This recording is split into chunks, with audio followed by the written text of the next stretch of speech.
እሺ፣ እስኪ ዛሬ ውይይታችንን በአንድ ጥያቄ እንጀምር። ከገንዘብ በተጨማሪ በሰው ልጅ ሕይወት ላይ በጣም ከፍተኛ ተጽዕኖና ኃይል ያለው ነገር ምንድን ነው? ያው ብዙ መልሶች ሊመጡ ይችላሉ። ፖለቲካ፣ ቴክኖሎጂ፣ ፍቅርም ሊባል ይችላል። ነገር ግን ዛሬ የምንመረምራቸው ምንጮች በጣም ቀጥተኛ መልስ ነው አላቸው፤ ወሲባዊነት። የዛሬው ጥናታችን የተመሰረተው ለወሲባዊነት ያለንን ክብር መልስን ማግኘት በሚል ዓላማ የቀረበ ተከታታይ የክርስትና ትምህርት ላይ ነው። እናም ዋናው ጥያቄያችን ይህ አመለካከት ወሲባዊነትን ለምን እጅግ ስስ እና ኃይለኛ አድርጎ ያየዋል የሚለውን መመርመር ነው። አዎ፣ እዚህ ላይ ወዲያው ግልጽ መሆን ያለበት አንድ ነገር አለ። ይሄ አመለካከት ወሲባዊነትን ሲመለከት ይህ ስህተት ነው፣ ያ ትክክል ነው በሚል የሥነ ምግባር ዝርዝር ብቻ አይደለም። ከዛ የጠለቀ ነው ማለት ነው። በጣም የሰው ልጅ ማንነት መሰረታዊ እና ዋና ክፍል ነው የሚለው ልክ እንደ መንፈሳዊነታችን ሁሉ። ስለዚህ ምንጩም ያተኮረው ጉዳዩን በሀፍረት ወይም በፍርሃት መሸፈን ላይ ሳይሆን በግልጽ በመወያት ወደ ቀድሞ ክብሩ መመለስ ላይ ነው። የተዛባ ስጦታ እንደሚለው ማለት ነው። በትክክል ችግር ብሎ ከመፈረጅ ይልቅ የተዛባ ስጦታ ብሎ ነው የሚያየው። ስጦታ የሚለው ሐሳብ በጣም ሳቢ ነው። እስኪ ይህን ጉዳይ በዝርዝር እንየው። ወሲባዊነት ለምን ይህን ያህል ስስ እንደሆነ ለመረዳት ምንጩ ላይ አንድ ታሪክ ተጠቅሷል። በአንድ ትልቅ የሙዚቃ ኮንሰርት ላይ በሺዎች የሚቆጠሩ ሰዎች አሉ እና ካሜራ በአንድ ታዋቂ ሰው ላይ ያተክራል። ሰውየው ከትዳር ጓደኛው ውጪ ከሆነች ሴት ጋር በጣም ተቀራርቦ ይታያል። ይህ ምስል በሰከንዶች ውስጥ በዓለም ዙሪያ መነጋገሪያ ሆነ። ጥያቄው በጾታዊ ግንኙነት ነፃነት በሚሰበክበት ዘመን ይሄ ነገር ለምን ይሄን ያህል ትልቅ ጉዳይ ሆነ? ይህ ነው የጉዳዩን ውስብስብነት የሚያሳየው።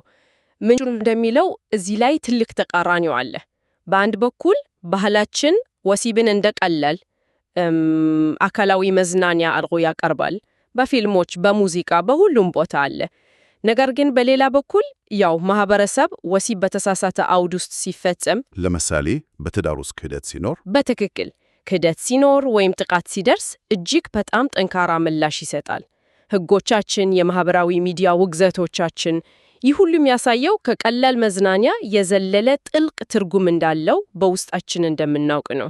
የሚገርም ተቃራኒው ነው። በውስጣችን ላለው ነገር ክብር እንዳለን እያወቅን እንዴት ነው ለተሳሳተ ፍላጎት የምንሸንፈው? ይህን ለማጠናከር ይመስለኛል ምንጩ ወደ ደስታ ጽንሰ ሐሳብ የሚገባው አይደል? ደስታ በራሱ ጥሩ ሆኖ ሳለ እንዴት አጥፊ ሊሆን እንደሚችል ያብራራል። በትክክል የቀረበው ምሳሌ በጣም ግልጽ ነው። እሳት ለሰው ልጅ ትልቅ ስጦታ ነው። ምግብ እናበስልበታለን፣ ሙቀት ይሰጠናል፣ ብርሃንም ይሸጣል።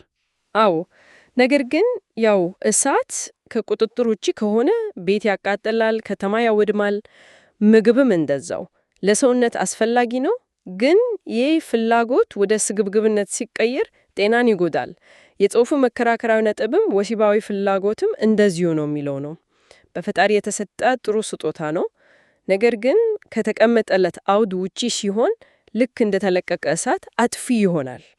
ችግሩ ያለው ስጦታው ላይ ሳይሆን እኛ በምንጠቀምበት መንገድ ላይ ነው ማለት ነው። ልክ እንደዛ። እና ይህ ደግሞ ሁላችንም ከኃይለኛ ምኞቶቻችን ጋር በምናደርገው ውስጣዊ ትግል ላይ ያደርሰናል። ምንጩ ላይ የቅዱስ ጳውሎስ ንግግር ተጠቅሷል። የማደርገውን አላውቅምና የምወደውን ያን አላረግም፣ ነገር ግን የምጠላውን ያን አደርጋለሁ። ይህ ከ2000 ዓመታት በፊት የተጻፈው ቢሆንም ዛሬም የብዙ ሰዎችን ትግል በትክክል የሚገልጽ ይመስላል። በእርግጠኝነት የሰው ልጅ ልምድ ዓለም አቀፋዊነትን ያሳያል እና ይህንን ትግል ለመረዳት ምንጩስ ስነ መለኮታዊ አንትሮፖሎጂያ የሚል ማዕቀፍ ያቀርባል። ቆይ ይህ ቃል ትንሽ ከበድ ይላል። ስነ መለኮታዊ ምንድን ነው ያልሽው? አንትሮፖሎጂያ ያው ትንሽ አካዴሚያዊ ቃል ነው። በጣም እስኪ በቀላሉ አስረጂን። ለውይይታችንስ እንዴት ነው የሚጠቅመን? በጣም ጥሩ ጥያቄ ነው። በቀላል አገላለጽ የሰው ልጅ የፋብሪካ መቼቱ ፋክተሪ ሴቲንግ ምንድን ነው ብሎ መጠየቅ ማለት ነው።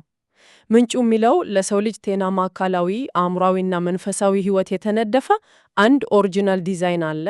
እናም ችግሮች የሚመነጩት ከዚህ መጀመሪያ ዲዛይን ወይም መለኮታዊ አሻራ ስንወጣ ነው ይላል። እሺ። ስለዚህ አንድን ነገር ጥሩ ወይም መጥፎ ብለን የምንለካው በወቅቱ በሚሰጠን ስሜት ሳይሆን ከዚህ ከመጀመሪያው ዲዛይን አንጻር ነው። ገባኝ። የፋብሪካ መቼት የሚለው ሐሳብ ግልጽ ነው እና ይሄ ደግሞ ተመራጭ ወጥነት ወይም ኦፕቲማል ካንስተንት ወደሚለው ሌላኛው ጽንሰ ሐሳብ ያመጣናል። በሌላ አነጋገር ለጤና የተቀመጠ ትክክለኛ መስፈርት ወይም ሚዛን አለ እያለ ነው። በትክክል ልክ እንደዛ ማለት ነው። ምንጩ ይህንን ለማስረዳት የሕክምና ምሳሌ ይጠቀማል። አንድ ሰው የደም ምርመራ ቢያደርግና የነጭ የደም ሴል መጠኑ 2000 ማይክሮሊትር ነው ቢባል ይህ ቁጥር በራሱ ትልቅ ሊመስል ይችላል። ዋው ከ2000 በላይ ያለኝ ብሎ ሊያስብ ይችላል። እውነት ነው። ነገር ግን ሐኪሙ የሚነግረው ለጤናማ ሰው የተቀመጠው መስፈርት ያ ኦፕቲማል ካንስተንት ከ4500 እስከ 11000 እንደሆነ ነው። ስለዚህ 2500 በጣም ዝቅተኛ ነው ማለት ነው። አደገኛ ነው። አዎ ምንም እንኳን ሰውየው በወቅቱ ጥሩ ስሜት ቢሰማውም የሕክምናው መስፈርት ግን ሌላ ነገር ነው የሚለው። ገባኝ። ስለዚህ ምንጩ የሚለው አንድ ድርጊት በወቅቱ ጥሩ ስሜት ስለሰጠን ብቻ ጤናማ ነው ማለት አይደለም። ልክ እንደ ደም ምርመራው ከትልቁ የጤና መስፈርት ወይም ዲዛይን አንጻር መታየት አለበት። አዎ ዋናው ነጥብ ይሄ ነው። ውሳኔዎቻችን በጊዜያዊ ፍላጎቶችና ስሜቶች ላይ ብቻ የተመሰረቱ ሲሆኑ ከትልቁ ምስል እንስጣለን ይላል። ይሄ ደግሞ ሁላችንም ልንገባበት ወደምንችለው አንድ አደገኛ አዙሪት ይወስደናል። ልክ ነው። እዚህ ጋር ነው ነገሩ ይበልጥ ሳቤና ተግባራዊ የሚሆነው። የዚህ አመለካከት አስኳል ያልተገራ ፍላጎት አዙሪት ብሎ የሚጠራው ይመስለኛል። የሚገርመው ምንጩ ይህንን ለማስረዳት የሚጀምረው ከዘመናዊው የማስታወቂያ ባህል ነው። ለምሳሌ የኒኬ መፈክር ጀስት ዱ ኢት ይላል፣ በቃ አርገው። የሎሪያል ደግሞ ቢኮዝ ዮር ወርት ኢት ይገባሻል ይላል። እነዚህ ሐሳቦች የፈለግከውን ነገር አሁኑ የማግኘት መብት አለ የሚል መልእክት ነው አላቸው። ልክ ነው። እና የሸማችነት ባህል በቀጥታ ከሌሎች ፍላጎቶቻችን ጋር ይገናኛል። እፈልገዋለሁ፣ ስለዚህ ማግኘት አለብኝ የሚለው አስተሳሰብ ለአንድ ጫማ ብቻ ሳይሆን ለምግብም፣ ለመጠጥም፣ ለወሲባዊ እርካታም ይሰራል ነው የሚለው። ይህንን አዙሪት በአምስት ደረጃዎች ይከፍሏል ነው። የመጀመሪያው ደረጃ ከመጠን ያለፈ ፍላጎት ኤሌቬትድ ፓሽን ነው። ከመጠን ያለፈ ፍላጎት ሲባል ምን ማለት ነው? ለምሳሌ ጥሩ ምግብ መፈለግ መቼ ነው ከመጠን ያለፈ የሆነው? ጥሩ ጥያቄ ነው። በመጀመሪያ ጥሩና ጤናማ የነበረ ፍላጎት ተዛብቶ ተቆጣጣሪ ሲሆን ነው። ምንጩ ላይ ያቀረበው ጥያቄ ይህንን ነገር አለኝ ወይስ እሱ እኔን አለው የሚለው ነው። እሺ፣ አንድን ነገር ማሰብ ማቆም ካልቻልን እሱን ለማግኘት ማንኛውንም ነገር የምናደርግ ከሆነ ያኔ ፍላጎቱ ተቆጣጣሪ ሆኗል ማለት ነው። እሺ፣ ፍላጎቱ ከፍ አለ እንበል፣ ግን ብዙ ጊዜ ይህ ትክክል አይደለም የሚል የውስጥ ድምፅ ይኖራል። ያንን ድምፅ እንዴት ነው የምናዘግሉሽ የምናደርገው? ይሄ ወደ ሁለተኛው የአዙሪቱ ደረጃ ያመጣናል። ምክንያት መስጠት ጃስቲፊኬሽን። አእምሯችን በጣም ብልህ ነው። ያንን የተቆጣጠረውን ፍላጎት ለማርካት የሚያስችል ታሪክ ይፈጥራል። ያንን ነገር ለምን እንደምንፈልገው ወይም እንዲገባን ራሳችንን እናሳምናለን። ቆይ ምንጩ ላይ የጠቀሰው ምሳሌ አንድ አገልጋይ የተሻለ ቄስ ለመሆን አዲስ ስልክ ያስፈልገኛል ብሎ ራሱን ያሳመነበት በጣም አስገርሞኛል። ምክንያቱም ይህ የራስን የማታለል ሂደት ምን ያህል የተራቀቀ ሊሆን እንደሚችል ያሳያል። በትክክል መጀመሪያ ላይ ጊዜያዊ ፍላጎት የነበረው ነገር ቀስ በቀስ ወደ አስፈላጊ እንዲያውም ለመልካም ዓላማ ወደሚውል ነገርነት ይቀየራል። እና ያ ነው የምክንያት መስጠት ኃይሉ። አንዴ ራሳችንን ካሳመንም በኋላ ሶስተኛው ደረጃ ይመጣል። ድርጊት አክሽን። በፍላጎቱ ተመርተን ድርጊቱን እንፈጽማለን። ስልኩን እንገዛለን፣ ከልክ በላይ እንበላለን። ምንጩ በተለይ የብልግና ምስሎችን መመልከትን በስፋት ይዳስሳል። ይህ ለተቆጣጠረን ወሲባዊ ፍላጎት ቀላልና ፈጣን መተላለፊያ እንደሆነና ወደ ተዘባባ ምናባዊ ዓለም እንደሚመራ ይገልጻል። እናም ይሄ ምናባዊው ዓለም ከእውነተኛ ግንኙነቶች የሚጠበቀውን ነገር በማዛባት በእውነተኛ የትዳር ሕይወት ውስጥ እርካታን ያሳጣል ይላል። የትልቅ ችግር ነው። አዎ በጣም። ድርጊቱ ከተፈጸመ በኋላ ደግሞ አራተኛው ደረጃ ይመጣል። ኀፍረት ወይም የጥፋተኝነት ስሜት። ድርጊቱን ተከትሎ ከፍተኛ የጸጸት ስሜት ይመጣል። ለምን አደረግኩት? እንደገና አላደርገውም የሚሉ የውስጥ ንግግሮች። ግን ይሄ ስሜት ለለውጥ በቂ ቀስቃሽ መሆን የለበትም። ለምን አይሆንም? ጥሩ ጥያቄ ነው። ምክንያቱም አምስተኛው እና የመጨረሻው የአዙሪቱ ደረጃ አለ። ትሪገር። ያ የኀፍረት ስሜት፣ ውጥረቱ፣ የብቸኝነቱ ወይም ጭንቀቱ እንደገና ወደዚያው ልማድ ለመመለስ እንደ ቀስቃሽ ሆኖ ያገለግላል። ማለሽ ከኀፍረቱ ለማምለጥ ወደ ኀፍረቱ መንስኤ ይመለሳል። ልክ እንደዛ። ያንን ጊዜያዊ እርካታ እንደገና ይፈልጋል። እናም አዙሪቱ እንደ አዲስ ይጀምራል፣ ምናልባትም ከበፊቱ በበለጠ ኃይል። ይሄ በእውነትም አደገኛ አዙሪት ነው። መጨረሻ ላይ ኀፍረቱ ራሱ ወደ ልማዱ የሚመልስ ቀስቃሽ መሆኑ ነገሩን በጣም ከባድ ያደርገዋል። ታዲያ ምንጩ ይህንን የተወሳሰበ አዙሪት ካስረዳ በኋላ የመፍትሄ ሐሳብ ያቀርባል። በእርግጠኝነት መፍትሄ ያቀርባል። ነገር ግን መፍትሄው በቃ አቁም አይነት ቀላል ምክር አይደለም። ምክንያቱም ችግሩ የፍላጎት ጥንካሬ ማነስ ሳይሆን የተሰበረ ስርዓት ነው ይላል። መፍትሄውም ያንን ስርዓት መጠገን ላይ ነው የሚያተኩረው። አዎ፣ ይህም ጥልቅ የሆነ ውስጣዊ ለውጥን ይጠይቃል። የመጀመሪያው እርምጃ ንስሐ ወይም ኢንትሮስፔክሽን ነው። ይህም የተደበቀውን ነገር ወደ ውጭ ማውጣት ማለት ነው። ወደ ውጭ ማውጣት በተግባር ምን ይመስላል? ምንጩ ኃጢአቱን የሚሰውር አይለማም፣ የሚናዘዝና የሚተወው ግን ምሕረትን ያገኛል የሚለውን የመጽሐፍ ቅዱስ ጥቅስ ይጠቀማል። የመጀመሪያው እርምጃ ችግሩን በጨለማ ውስጥ መደበቅ ማቆም ነው። ለራስ መቀበል ማለት ነው። አዎ፣ ችግሩን መኖሩን በግልጽ ማመን። ያው ጨለማ ውስጥ ያሉ ነገሮች ያድጋሉ፣ ወደ ብርሃን ሲወጡ ግን ኃይላቸውን ያጣሉ የሚል ሐሳብ ነው። እሺ፣ አንድ ሰው ችግሩን ለይቶ አውቆ ለራሱ አመነን ነዋል። ቀጣዩ እርምጃ ምንድን ነው? ሁለተኛው እርምጃ ኑዛዜ ኮንፌሽን ነው።